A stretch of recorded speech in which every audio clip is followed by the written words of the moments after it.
Bonjour à toutes et à tous. Bonjour Youssef. Bonjour Zirem. Je suis très heureux d'être ici avec toi. Et donc aujourd'hui, on va parler de ta dernière publication, La 5e Mascarade, qui est un livre percutant et qui tombe à pic. Et bien sûr, aujourd'hui, c'est une journée symbolique. Le 20 avril qui nous rappelle combien l'histoire algérienne est tourmentée. Donc, la 5e Mascarade, alors, tous les chefs de l'État algérien ont toujours été désignés par les militaires. Le chef de l'État actuel, qui n'est plus, grâce à Dieu, et grâce au peuple algérien qui s'est réveillé d'une seule voix, donc le chef de l'État, donc Bouteflika, au pouvoir depuis 20 ans, donc prolonge son mandat de manière illégale. C'est la 5e Mascarade. Dans ce roman, donc de Youssef Zirem, le lecteur suit 4 personnages sur près de 40 ans, avec, en filigrane, tous les événements majeurs vécus par le pays. Les révoltes inabouties du peuple, les tragiques événements d'octobre 88, la décennie noire, l'assassinat de Mohamed Boudiaf, le printemps noir de Kabylie et les différentes mascarades électorales qui se succèdent. Sabrina, Farid, Malika et Khaled aspirent au changement. Ce sont les personnages du roman. Donc ils aspirent au changement, à la liberté, à la dignité, à la justice sociale, mais aussi à l'amour, souvent interdit, qui tente de faire son chemin malgré les blessures. Ainsi, Sabrina est violée par un officier militaire. Farid, son copain, ne peut pas supporter ce crime. En pleine guerre contre les civils, il est obsédé par le désir de venger son ami. Farid peut compter sur le soutien de Malika et Khaled, qui s'aiment encore, même s'ils sont séparés. La 5e Mascarade est un roman qui fait voir l'Algérie de l'intérieur, avec justesse et réalisme, et l'admirable résistance d'une génération qui ne se laisse pas faire. Une génération toujours en quête de lumière. Donc, après une carrière d'ingénieur, Youssef Zirem est devenu journaliste suite aux tragiques événements d'octobre 88 à Alger. Et vous êtes un auteur très prolifique. Vous avez beaucoup publié.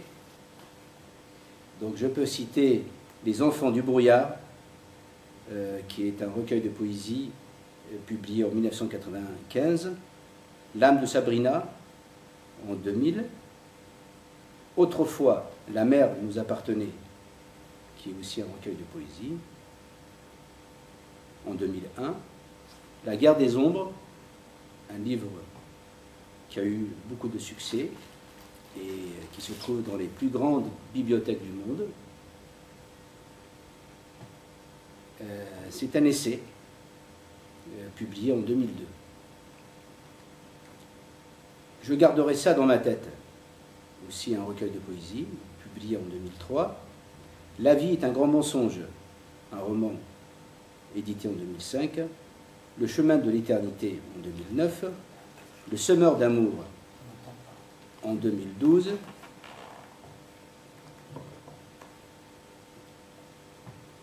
La porte de la mer en 2016, L'homme qui n'avait rien compris donc en 2013, Histoire de Kabylie, un livre aussi qui a eu un certain succès, et je dirais que c'est le premier Kabyle à avoir écrit sur l'histoire de sa région, sur l'histoire de la Kabylie et du peuple kabyle. Matou Blounès, La fin tragique d'un poète,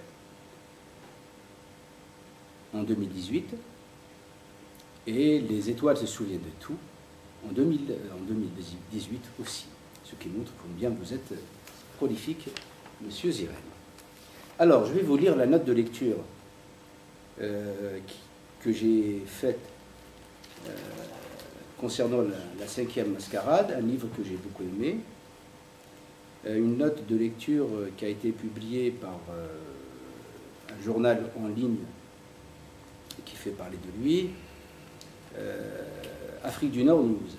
Donc Youssef Zirem, une nouvelle fois, vient enrichir la littérature francophone avec son nouveau roman La 5e Mascarade, chez Fauve Éditions.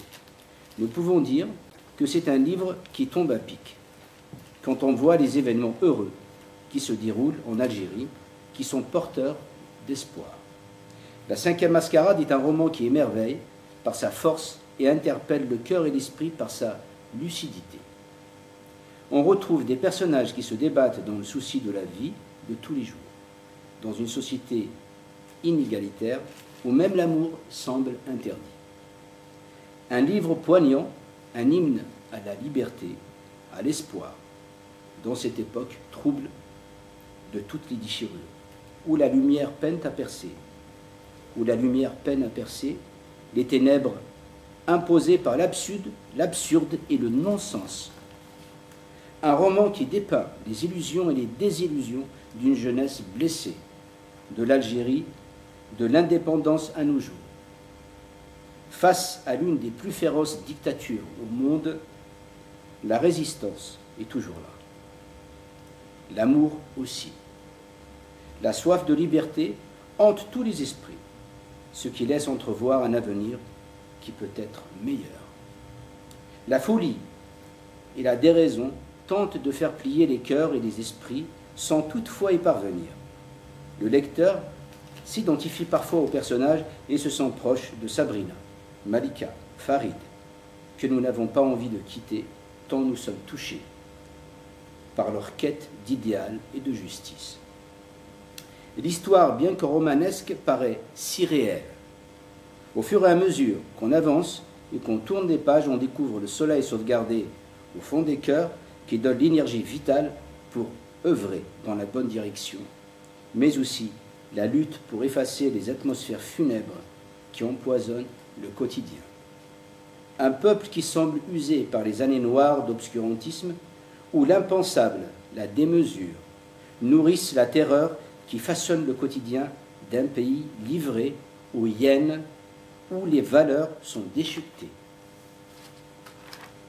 On évolue avec les protagonistes, les personnages, entre espoir et désespoir. Mais malgré les impasses et les jours sombres, les yeux ne se tournent plus vers la terre, à la recherche d'un tombeau, mais vers le ciel pour un renouveau. Les corps usés, courbés, se redressent pour renaître. Sabrina, Malika, Khaled, Farid ont appris par la force des choses à apprivoiser la souffrance et à vivre avec les blessures. Mais les cicatrices sont là pour nous rappeler, afin de chasser l'oubli et l'impunité. Celui qui se souvient par où il est passé saura où il va. Même par temps couvert et les hivers, il faut être lucide, à tout prix, pour ne pas sombrer. Les loups qui tiennent le pouvoir méprisent le peuple au point de le laisser dans la misère plus bas que terre. À la détresse morale s'ajoute l'injustice sociale, qui touche surtout les plus faibles.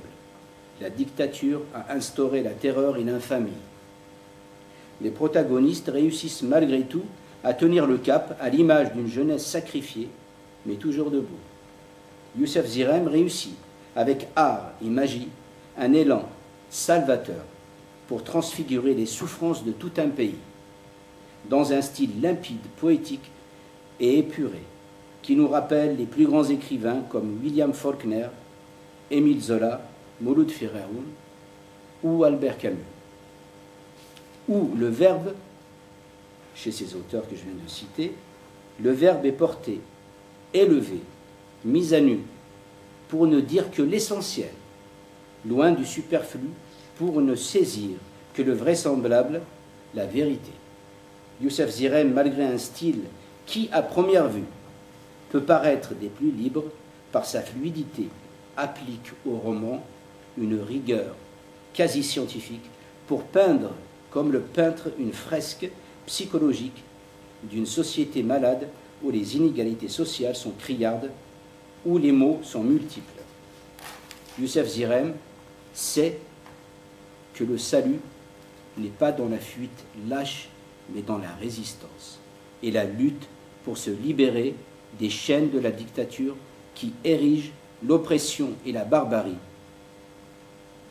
Il sait que la vie l'emporte toujours et qu'un sursaut philosophique salvateur est toujours possible. L'injustice doit être combattue. Dans une société algérienne qui semble vouée au malheur depuis l'indépendance, l'esprit lucide doit dépasser l'échec pour ne plus se plier. Youssef Zirem interroge et s'interroge, décryptant par l'expérience humaine les conflits et les comportements qu'impose un système injuste pour démystifier le réel parfois étouffant. La 5e mascarade nous apprend que malgré les incertitudes, l'espérance d'un avenir meilleur peut jaillir au bout du chemin. Youssef Zirem, à travers ses personnages, réussit à faire passer le message que le combat pour la dignité, la démocratie n'est jamais perdu. Et donc, depuis l'indépendance, mon cher ami, l'Algérie a été de mascarade en mascarade. Et donc je disais que votre livre tombait à pic quand on voit les événements que connaît l'Algérie en ce moment, où il y a un éveil des consciences extraordinaire. Personne n'aurait pu imaginer ce qui se passe actuellement en Algérie, où le peuple s'est levé et d'une seule voix pour dire dehors le système. Et ces manifestations pacifiques extraordinaires sont saluées par le monde entier. Je cite juste la réaction du ministre français des Affaires étrangères. La France salue le civisme remarquable du peuple algérien. Je suis frappé par la dignité et la fierté du peuple algérien.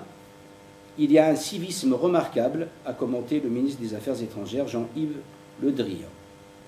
Le chef de la diplomatie française, Jean-Yves Le Drian, donc, a salué le civisme remarquable du peuple algérien, qui a manifesté à nouveau, donc, vendredi, en masse pour obtenir la fin du système au pouvoir, estimant que la trahison, un lapsus révélateur, la trahison, estimant que la transition maintenant s'imposait.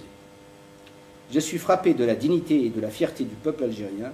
Il y a une phase difficile de leur histoire, mais en même temps, il y a un civisme remarquable, a-t-il déclaré à des médias à New York en marge de réunion de l'ONU. L'Algérie doit être maîtresse de son destin. La population contribue par ces différentes manifestations à montrer son appartenance et sa fierté algérienne.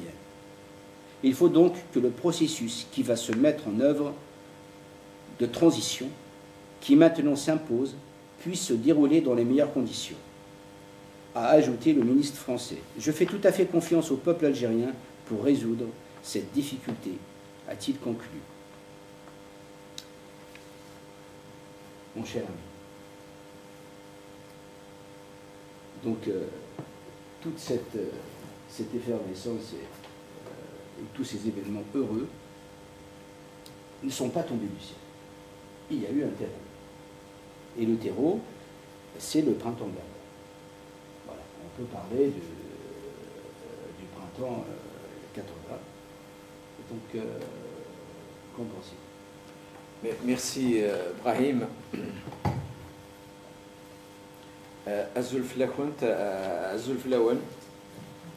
Merci d'être là pour cette rencontre. Merci à Hamid, merci à l'association franco-berbère de Vitry-sur-Seine de m'inviter. Voilà. Et donc, effectivement, nous sommes aujourd'hui le 20 avril. Et le 20 avril est une date qui nous est toutes et tous très chère. Et effectivement, Brahim a raison, Le 20 avril, c'est la première fois que des femmes et des hommes sortent dans la rue pour contester le régime algérien. Donc le régime algérien qui a usurpé donc, ses fonctions, qui a confisqué la révolution. Beaucoup d'Algériens ne le savent pas parce que l'histoire n'est pas enseignée dans les écoles, elle n'est même pas écrite dans les manuels scolaires, elle est rarement écrite dans les livres, mais le pouvoir algérien qui est symbolisé par le clan d'Oujda a pris le pouvoir le 9 septembre 1962. Donc Boumediene, Bouteflika et toute la clique n'ont pas fait la guerre, contrairement à ce qu'ils ont dit. Ils disent ils étaient cantonnés soit à Ravdi Mayo en Tunisie, soit à Oujda au Maroc. Et donc ils attendaient la fin de la guerre.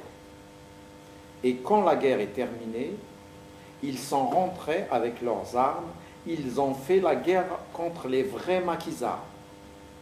Et donc, on peut dire que l'indépendance donc a été confisquée. L'indépendance, peut-être pas, parce que l'Algérie quand même a vu le jour, en dehors du système français, mais le combat, la révolution, la liberté, la dignité ont été confisqués. L'idéal pour lequel absolument, ils se sont battus. Absolument. Et donc, ils ont tué, pendant cette guerre de 2 mois, plus de 1000 vrais maquisards. Ils sont rentrés à Alger le 9 septembre 1962. Et depuis ce jour-là, c'est toujours eux qui détiennent le pouvoir. En 1963, ceux qui restaient des maquisards et le FFS ont quand même essayé de résister. Le FFS a été créé le 29 septembre 1963 par d'anciens, effectivement, vrais maquisards, à l'instar de Sil Hafid. Oui. Donc, c'est Sil Hafid et ses compagnons qui vont créer le FFS et Aït Ahmed va les rejoindre. Et donc, effectivement, eux, ils se sont opposés militairement contre le régime. Mais le régime les a massacrés. Il y a eu plus de 400 morts parmi donc, les troupes du FFS. Et d'ailleurs, ils ont laissé des familles aussi, ils ont laissé des veuves qui ne sont pas reconnues jusqu'à aujourd'hui.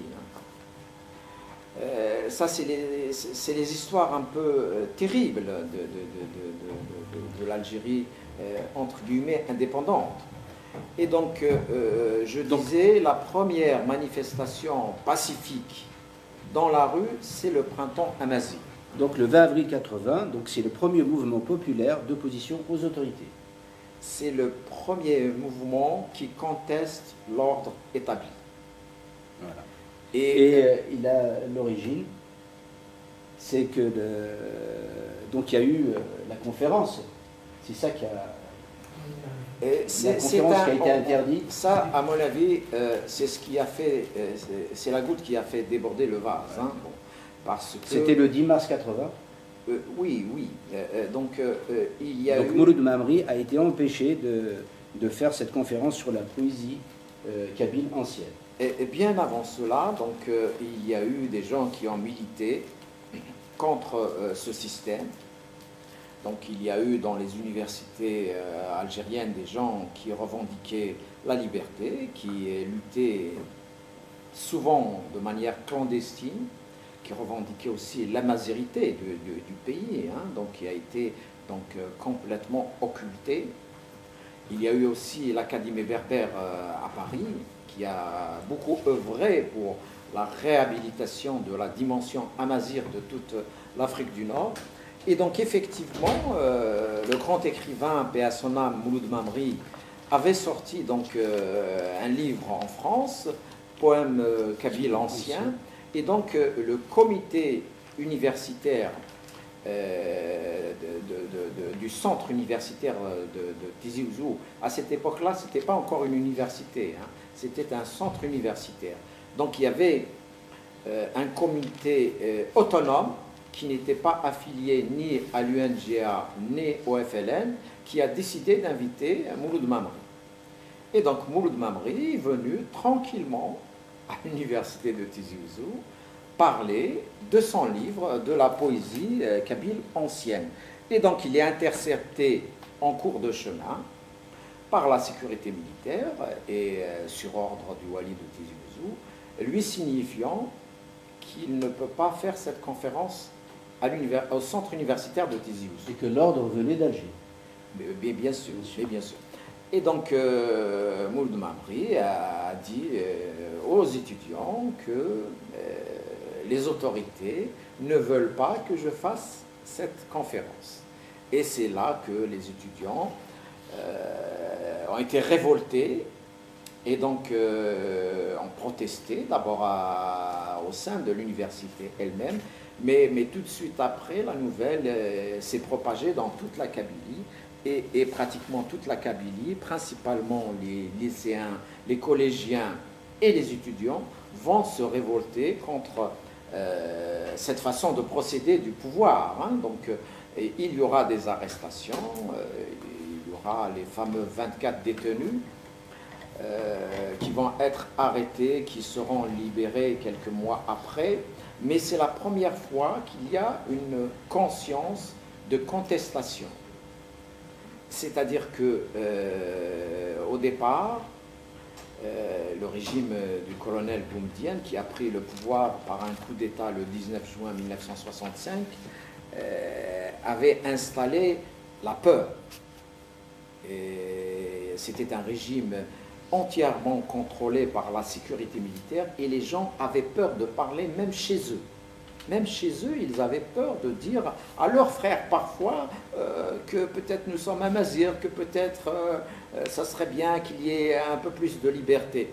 Et donc, je crois qu'on se souvient tous de cette peur qui régnait même dans les villages les plus éloignés. Bien sûr. Dans les villages, c'est peut-être moins, mais surtout en ville où les gens ne se connaissent pas, qu'ils ont peur.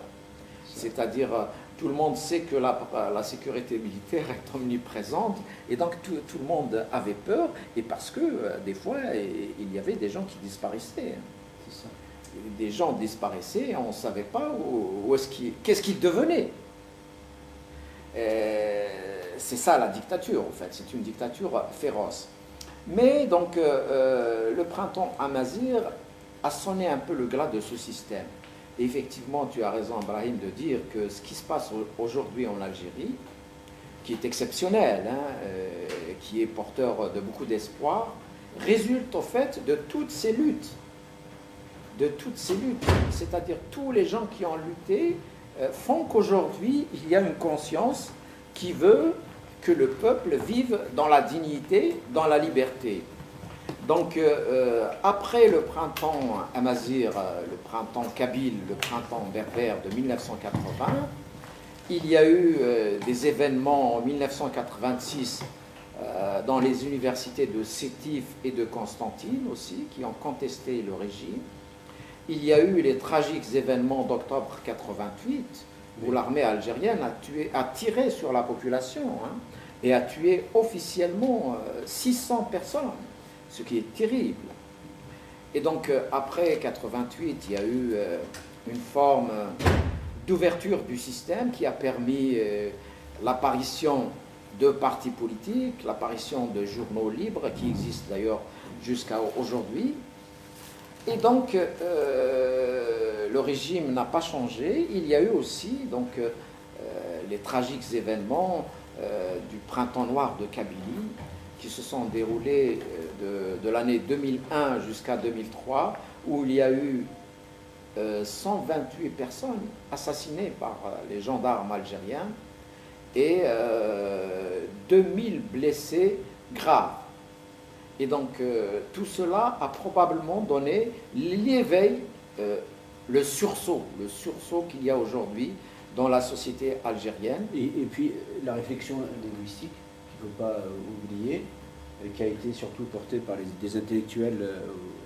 Vous avez cité Mouloud Mamri, il y a aussi Tonsar Moulouj, l'Académie berbère. Donc Oui. tout ça a contribué à cet éveil. Oui, oui, ces intellectuels, souvent berbéréphones, C'est ça. ont contribué donc effectivement à l'éveil de l'identité amazigh. L'identité amazigh appartient à toute l'Afrique du Nord. Hein. Elle est omniprésente des îles Canaries jusqu'à l'oasis de Siwa en Égypte. Hein. On parle encore amazigh dans l'oasis de Siwa en Égypte aujourd'hui. Hein. Dans l'oasis de Siwa, la langue la plus parlée au jour le jour, c'est l'amazigh, hein, c'est le berbère. On lié aussi à des amazirs qui se sont eux aussi réveillés et pris en charge, surtout depuis la chute d'un autre dictateur, hein, qui est Kadhafi. Donc, ce mouvement extraordinaire a donc revendiqué la reconnaissance de l'identité amazigh et l'officialisation de la langue berbère. À ce moment-là, on parlait... En 80 déjà. En 80, on parlait de beaucoup de choses. C'est d'abord des revendications démocratiques. On voulait plus de liberté et on revendiquait même un statut pour l'arabe algérien. Et ça dès 80. Bien sûr, bien sûr. L'arabe algérien a été l'une des revendications du mouvement culturel berbère, en plus de la langue amazigh, de la langue berbère. Mais ça s'est un peu perdu avec le temps. Non? Oui, parce que c'est pas le MCB a subi un peu le contre-coup, je dirais, de l'ouverture démocratique générée par les tragiques événements de 1988. Dès qu'il y a eu des partis politiques, il y a eu des tentatives pour le récupérer, le politiser. Oui, mais plus que ça, les partis politiques ont créé des divisions au sein de ce mouvement. Au sein de toute la société, pas seulement de ce mouvement. Hein. Les querelles entre le FFS et le RCD existent jusqu'à aujourd'hui, malheureusement. Hein. Donc, c'est ces querelles qui vont un peu contrecarrer les avancées du mouvement culturel berbère, hein, du mouvement culturel berbère qui avait ses revendications, qui ont été aussi portées d'une façon ou d'une autre par les partis politiques, surtout le RCD, surtout le FFS. Voilà un peu ce qu'on peut dire dans l'ensemble hein, sur le 20 avril. Et donc, après arrivent donc les événements 88. Et puis, l'avènement du multipartisme. Et puis par la suite, il y a eu des élections qui ont été interrompues. Oui. Chadli qui a démissionné. Et à partir de là, c'était le chaos.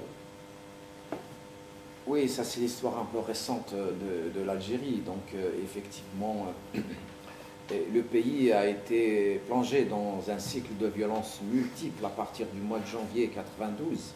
Et c'est ce qu'on a appelé par la suite la décennie noire. Hein. On a appelé ça la décennie noire. Effectivement, il y a eu malheureusement probablement plus de 200 000 morts. Et paix à leur âme. Donc Chadli démissionne le 11 janvier 1992. Oh, ce n'est pas seulement l'affaire de Chadli, hein. Chadli. Et par la suite, il y a eu l'annulation des premières élections législatives libres et pluralistes en Algérie. Le deuxième tour des élections législatives n'a jamais eu lieu. Donc le premier tour a eu lieu le 26 décembre 1991 et le deuxième tour n'a jamais eu lieu. Deuxième tour qui devait avoir lieu le 16 janvier. Enfin, c'est juste pour rappeler. Le deuxième tour n'a pas eu lieu. Et Boudiaf est rappelé du Maroc. Et Boudiaf a été tué le 29 juin 1992. Voilà. Donc, 6 mois après son arrivée au pouvoir. Économique qui n'a pas apporté la prospérité qu'on attendait. La preuve, c'est que aussi politiquement, voilà, c'était le chaos. Donc, je voulais juste avoir des précisions par rapport à Valable. Oui, madame, je vous écoute. je n'ai pas dit que tout ce qui s'était passé, tout ce qui s'était déroulé durant l'époque Chadli Benjedid était intéressant. Hein, voilà. Je disais, comparativement à ce qu'il y a eu avant ou après, aujourd'hui, ça saute aux yeux. Hein. C'est l'époque bénie que les Algériens ont vécue. Hein. Si vous parlez de corruption, la corruption aujourd'hui a été multipliée par 1000. La corruption qui est au sein de l'État et même au sein de la population, elle a été multipliée par 1000. Si vous dites il y a de la violence, il y avait moins de violence à cette époque-là. Si vous dites il y a du chômage, il y avait moins de chômage à cette époque-là. Vous comprenez? Après, il y avait des proches du président, du chef de l'État, parce que lui aussi n'a pas été élu. Hein. Il n'y a aucun chef de l'État algérien qui a été élu jusqu'à aujourd'hui. Chadli Benjedid non plus n'a pas été élu. Bon, c'est des votes truqués, bien sûr. Oui, ils n'ont pas de légitimité en fait. Absolument, absolument. Enfin, il y avait des proches à lui, surtout de sa belle famille, qui ont fait des affaires. On connaît ces affaires, on ne va pas les citer, bien sûr. Mais comparativement à ce qu'il y a eu par la suite, par exemple, durant l'époque de Bouteflika, ça nous paraît très peu. Hein. Il y a eu des exagérations terribles depuis 20 ans. Et en plus, il y avait beaucoup d'argent. Le drame du système Chadli, c'est que le pétrole est tombé jusqu'à $8 le baril. C'est ça. C'est-à-dire qu'il n'a pas compris le problème économique en Algérie, qui était effectivement qu'on n'était pas à l'abri d'un éventuel choc pétrolier et que quand même un président de la République devrait avoir cette anticipation. Oui, absolument. Au point où que, économiquement on était effondré, alors que en fait, en gros, c'est lui qui a commencé par appauvrir les Algériens et ceux qui sont venus après ont fini le travail. Parce que ce qu'il aurait dû faire, c'est diversifier l'économie de l'Algérie. Absolument. Alors que lui, il a centré on va dire toute l'importance sur les hydrocarbures, sur le pétrole. Et bien, on sait ce qui s'est passé. Et donc, vous avez raison. L'économie algérienne. Vous avez entièrement raison, madame. Et je vais vous dire, jusqu'à aujourd'hui, l'économie algérienne ne tient que grâce aux hydrocarbures. Hein. Oui. Donc, le régime de Chadli, le régime de Bouteflika, le régime de Boumedienne, le régime de Ben Bella, c'est le même régime. Hein. Il n'y a jamais eu d'alternance politique en Algérie. Et cette question, effectivement, de ne pas avoir de l'imagination au pouvoir, c'est un tort qu'ils ont tous. Personne, aucun gouvernement en Algérie n'a essayé de promouvoir réellement le tourisme. J'ai eu la chance de visiter toute l'Algérie, de long en large. C'est un pays extraordinaire, c'est un continent. Vous savez, il y a en Algérie les plus grandes ruines romaines après l'Italie. Vous avez des traditions extraordinaires dans chaque patelin. Vous avez les hauts plateaux qui sont vierges. Vous pouvez construire tout ce que vous voulez. C'est immense.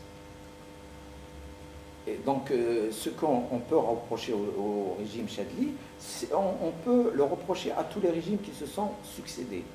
Juste, je disais que j'ai vu arriver le régime Chadli personnellement. Hein, j'ai vécu un peu le régime Boumedienne où il y avait, je me souviens très bien, même pas de fromage dans les magasins. Les gens ne se souviennent pas, mais c'est ça la triste réalité. Hein. Le régime de Boumedienne avait instauré une autorisation de sortie pour les Algériens. Donc si vous voulez partir en France, vous êtes obligé d'aller voir la sécurité militaire et leur demander « est-ce que je peux aller voyager ?» Parce que les Algériens ne se souviennent pas. Et d'ailleurs, beaucoup d'Algériens aujourd'hui vénèrent Boumedienne alors qu'il a fait beaucoup de mal au pays. Alors Chadli Benjedid, quand il arrive, il libère un peu, il enlève cette autorisation de sortie. Il donne même un pécule aux Algériens qui peuvent aller à l'étranger. Et il inonde le marché algérien de produits qui viennent de l'extérieur. Absolument. On a appelé ça le plan anti-pénurie. Peut-être que ce n'est pas bien, peut-être que c'est bien aussi. Parce que, effectivement, l'argent du pétrole, au moins, il a servi aux Algériens et pas seulement à quelques personnes. Et il n'y avait pas que les produits de consommation, on va dire, de la bouffe, il y avait aussi des livres. Chadli Benjdid avait installé donc, sur plusieurs années la foire du livre, où les livres n'étaient pas chers du tout. Il avait donc permis l'importation des outils de musique, etc. Hein. Bon, tout n'était pas bien, mais au moins, pour une fois, le peuple respirait un petit peu. Hein. Dans les grandes villes algériennes et même dans les villes moyennes, on organisait à ce moment-là des festivals de musique en plein air où les gens venaient et écoutaient de la musique gratuitement. Hein. Cela se faisait sur toutes les places d'Alger à cette époque-là. À minuit, vous pouvez trouver des jeunes filles à Alger qui ne portaient pas encore le voile assister à des concerts de musique en plein centre-ville où Gerwabi chantait Paix à son âme ou bien d'autres. Hein. Donc, ce n'est pas pour dire que c'est le paradis, pas du tout. Hein. Et puis, la naissance du pluralisme a fait naître beaucoup d'espoir. On a vu beaucoup de journaux naître. Absolument. Les seuls journaux qui existent aujourd'hui et qui ont une certaine liberté de temps datent de cette époque, bien sûr.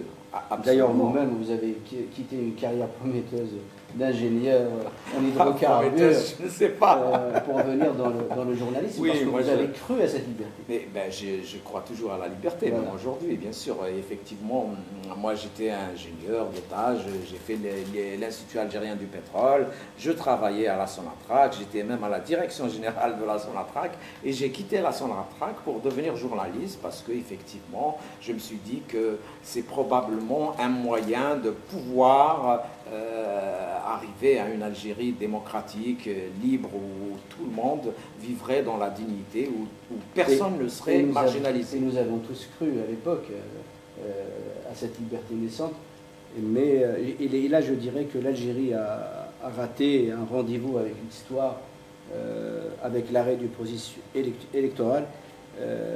Et je me souviens, je pensais à l'époque qu'il y aurait des pressions internationales pour que les élections puissent se dérouler. Et malheureusement, cela ne fut pas le cas et le pays a plongé dans le chaos. Sûrement, c'est un virage que nous avons tous raté.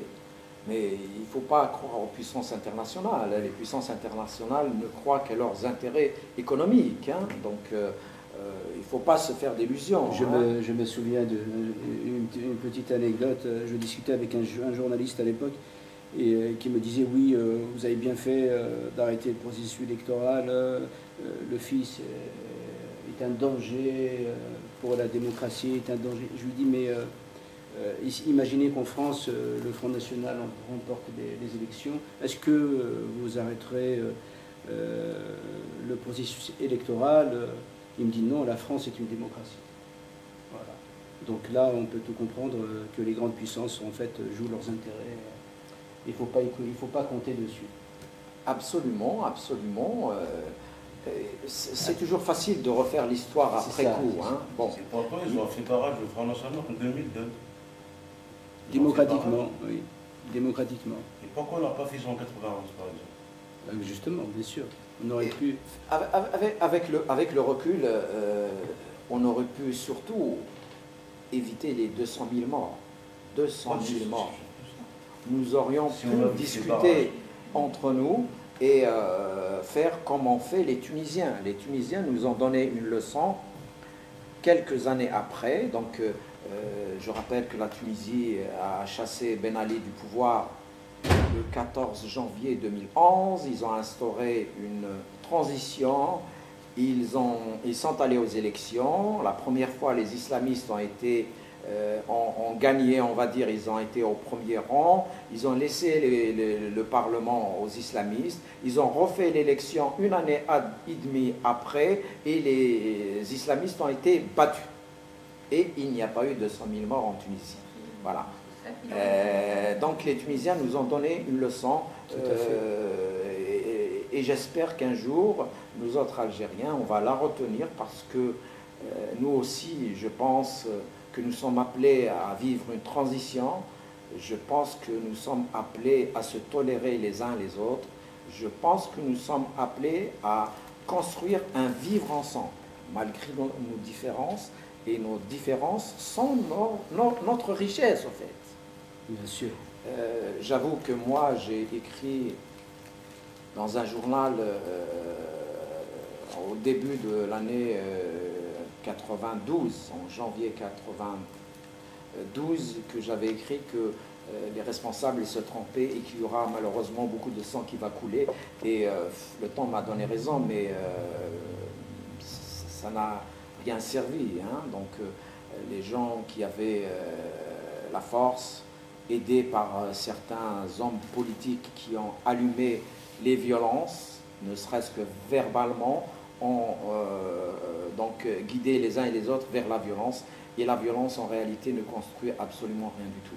La violence, c'est comme la haine. La haine, elle ne construit absolument rien du tout. Et celui qui a la haine, cette haine va finir par le détruire lui-même. Donc, en réalité, il n'y a pas mieux que l'amour, la tolérance. Et il n'y a pas mieux que la démocratie, parce que je ne sais pas ce que vous en pensez, mais vous avez raison de dire que, en fait, c'était un tournant décisif parce que si on avait laissé le jeu démocratique se terminer, s'il n'y avait pas eu cet arrêt électoral, je pense qu'effectivement, il n'y aurait pas eu un bain de sang en Algérie. Parce que les gens qui avaient voté soi-disant massivement pour le fils seraient eux-mêmes qui se seraient détournés quelques mois plus tard. Et donc, on les aurait battus démocratiquement. Et là, il y a eu juste des résultats inverses de ce qu'on attendait.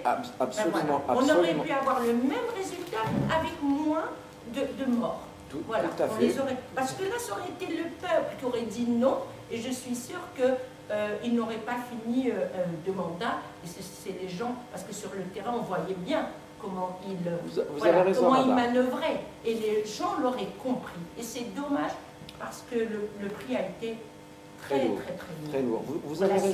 Vous avez raison, madame, et je vous donne une preuve, et je vous donne une preuve concrète, parce que on ne s'en souvient pas de tout, mais en réalité, il y a eu une autre élection avant celle du 26 décembre 1991. Il y a eu les communales du 12 juin 1990. Et donc, du 12 juin 1990 jusqu'au 26 décembre 1991, le fils avait perdu 1 500 000 voix. Donc, c'est dans le sens de ce que vous dites. Déjà, il y avait des gens qui avaient fui ce parti politique. Et si on l'avait laissé aux commandes, et c'était même pas la présidence, hein, c'était juste le Parlement, beaucoup d'Algériens se seront rendus compte qu'on ne peut pas régler des problèmes politiques avec des sourates du Coran. Ce n'est pas possible. Ça n'a rien à voir. La foi, elle est dans le cœur, mais quand on veut construire un pays, on est obligé de voir les réalités en face. Je suis entièrement d'accord avec vous. Dommage, on aurait pu gagner du temps. L'Algérie serait maintenant un pays démocratique. Eh bien, peut-être qu'il le sera hein, dans quelques années. Là, nous avons beaucoup de... Là, tous les espoirs sont permis. Il y a un réveil des consciences. Il y a un réveil des consciences, mais rien n'est fait. Attention, il ne faut pas être euphorique non plus. Effectivement, dans la tête des gens, il y a ce désir de liberté, ce désir de dignité, ce désir même d'amour et de tolérance. Hein. Et ce qui est incroyable, c'est que mais le régime est toujours là, hein, le système est toujours là. Il semble ne rien comprendre. Tout le peuple est dans la rue. Il ne veut pas de lui, et lui, il s'accroche. Il est là. Ben oui, ils sont sourds. Non, c'est un régime autoritaire qui veut rester éternellement. Et il fera tout pour y rester. Hein. Il ne faut pas croire que parce que les gens sont dans la rue, que tout est gagné. Hein. Mais j'espère que la pression va finir par faire partir véritablement ce système. Est-ce qu'il peut y avoir une pression internationale? Non, il n'y aura pas de pression internationale. La pression internationale, elle est dans l'autre sens. Le régime algérien est parfait pour toutes les puissances internationales. Il est parfait. Il ne dérange personne. C'est terrible. Pourquoi vous dites ça? Pourquoi il dérange personne? Il ne dérange personne dans le sens où il rentre dans tous les canevas des régimes qui sont manipulables et qui donnent tout ce que les puissances internationales veulent. Le régime algérien ne dérange pas les plus forts du monde. Donc, ils veulent qu'il reste éternellement. Et vous ne vous rappelez pas d'un mot, d'un mot de la langue française, alacrité. Alors, M. Fabius, M. Hollande, M. Valls, ils ont vu à Alger une personne qui ne parle même pas, on le sait maintenant. Bouteflika ne parle pas depuis 2013. Et même Angela Merkel, ils l'ont vu, ils ont joué une pièce de théâtre sous le regard des caméras, et ils nous ont dit, non, non, ce type, il est très bien, et il va bien, il est plein d'énergie, il est plein d'alacrité. Bon, on ne connaissait pas ce mot, on est allé dans le dictionnaire, on a trouvé ce qu'il... Oui. Il y a quand même Hollande qui a dit quelque chose. Qu'est-ce qu'il a dit? Il a dit, je ne suis pas un médecin, je ne sais pas si les malades... Ben voilà, c'est pire. C'est pire. Alors tu rencontres quelqu'un qui ne parle même pas et tu dis qu'il est... je ne sais pas. Non, mais on comprend. Oui, Hassine. Au fond, ça les arrangeait. Mais c'est ce que je dis, bien sûr. D'accord. Politiquement, ça les arrangeait. Absolument. Du coup, on n'a jamais le Père ni le Fils, même le Saint-Esprit. On n'a rien. On n'a rien. On n'a même pas la Bible. On a une Bible ici ou pas?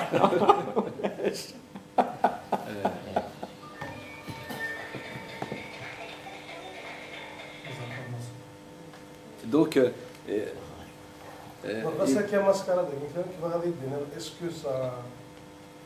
C'est le pur hasard que le cinquième mandat, c'est la prédiction de Khadmout. Mais écoute, ça tombe pile poil la cinquième mascarade réellement. oui. Est-ce que c'est une prédiction? Je pense que non. Pour être honnête, moi j'écris beaucoup de livres, j'ai des livres qui ne sont pas parus. Le cinquième mascarade, le cinquième mandat. Tu sais, j'ai écrit ce roman, mais je n'étais pas pressé à le publier. J'ai écrit, comme je te disais, j'ai même quelques livres que je peux publier demain si je veux, mais moi je ne suis pas pressé, même dans la vie je ne suis pas pressé d'ailleurs. Et donc, quand en mois de décembre passé, j'ai vu que le système ne voulait pas comprendre que les gens veulent un changement. Je me suis dit, on sera dans la cinquième mascarade, c'est sûr. Donc j'ai intitulé mon livre La cinquième mascarade et je l'ai fait sortir. Parce que je vais vous rappeler, il y a 3 mois, seulement 3 mois, Ahmed Yahya était chef du gouvernement. Qu'est-ce qu'il a dit? Il a dit, Bouteflika, les Algériens l'aiment. Et il va avoir son 5e mandat, et celui qui sort dans la rue, on va le frapper. C'est ses paroles, hein, il a dit ça. C'est-à-dire que ces gens-là, ils ont un mépris du peuple, un mépris total. Donc, pendant 6 ans, il y a eu un chef de l'État qui ne parle pas, et ils s'en foutent. Donc, la mascarade, on est en plein dedans, tu as raison. On est en plein dedans. On est en plein dedans, et ça continue. Je vais vous dire une chose. C'est peut-être eux qui lui ont coupé le son. Oui. C'est pas mal. Ouais. Ah, c'est possible. Donc, alors, Bouteflika n'est plus là, mais le système Bouteflika, il est là. Hein. Bon, alors, ils ont dit, on va faire une élection présidentielle qui va se tenir, écoutez bien, qui va se tenir le 4 juillet 2019. Mais une élection présidentielle, il peut y avoir un 2e tour. Donc s'ils étaient un peu sincères, ils vont dire on va faire l'élection présidentielle le 4 juillet et le 16 juillet, par exemple. Parce que dans toute élection logique, il peut y avoir un 2e tour. Il n'est pas dit qu'un seul candidat va gagner l'élection uniquement le 4 juillet. L'époque Michel, oui et non. Oui, c'est ça. C'est oui et non, et pour eux, c'est oui. C'est ça, mais on est juste dans la façade. Mais l'époque Chadli n'a pas changé. L'époque Chadli n'a pas changé. On est exactement avec le même système. Je vais vous raconter une anecdote. Moi, je n'ai jamais voté de ma vie. J'ai essayé de voter une seule fois. J'étais alors étudiant à Boumerdes et c'était, entre guillemets, hein, la réélection de Chadli Benjdi, deuxième mandat de Chadli Benjdi. Et quand je vais voter, alors tu as raison, candidat unique, comment tu votes? C'est oui ou non. Alors, mais quand j'arrive moi au bureau de vote, il n'y avait que le oui. Il n'y avait même pas le non. Je leur ai dit, donnez-moi un non. Une mascarade. Ah, c'était une mascarade aussi. Mais je te jure, hein. Alors, on dit, comment ça, si Chadli, tu ne vas pas voter le candidat du FLN de la Révolution? Ah, je leur ai dit, mais si c'est une élection, moi je veux un non. Mais oui. Alors il y a quelqu'un, il est parti derrière, il m'a dit, je vais te chercher un non. Tu avais le choix. Oui, et oui, il n'y avait pas les bulletins de non. Il m'a dit, tu sais, il est revenu, il m'a dit, il n'y a pas de non. Je lui ai dit, non, je ne vote pas. C'est la seule fois où j'ai essayé de voter et je n'ai pas pu voter. Mais je vais voter pour quelqu'un qui n'a pas de nom. Non, moi, c'était pour les embêter. Je sais que je dis le candidat unique, bien sûr qu'il va passer. Mais je me suis dit, au moins, on va les embêter un petit peu, c'est tout. Ce qui est dramatique et grave, c'est que ce système, avec tout le peuple algérien dans la rue, pense et agit toujours avec les mêmes pratiques. Absolument. C'est quoi? C'est de la folie?